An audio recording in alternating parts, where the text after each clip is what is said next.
مگر ممکن است بدون پاکستان طالب ها وجود داشته باشد؟ مگر ممکن است بدون حمایت های استخباراتی و لوجستیکی ایران طالب ها بتونه به جنگ خود ادامه بده؟ با وجود اینکه مبنای عملیات استشهادی به قول طالب ها مبنای شرعی نیست، مبنای در واقع از متون دینی گرفته نشده.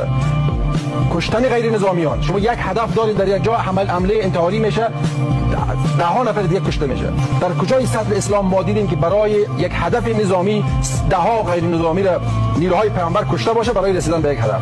در تاریخ اسلام شما چنین چیزی را شاهد هستیم که برای رسیدن به یک هدف با هر وسیله‌ای و سرانجامی و هدف، بسیار جالب است که مردم بدانند سرانجامی هدف تصرف قدرت است.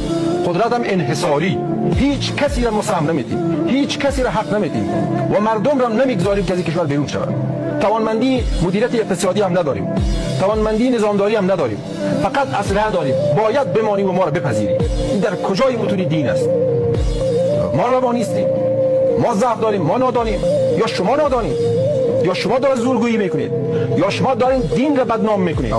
من متهم نکنید طرفدار از غرب و شرق هستم. من در این مملکت هستم و آدرس من مشخص و روشن است. اگر میخواین علیه من بخواین منم بکشین، من هستم. من غیر از این زبان دیگه چیزی دیگه ندارم. این طالب ها سرشون خلاص باشه که با کشتن من و با زندان و در بند کشیدن من چیزی حاصل نمیشه. نه حکومتشون مستدام باقی میمونه، نه اقتصادشون رشد میکنه، نه مدیریتشون درست میشه.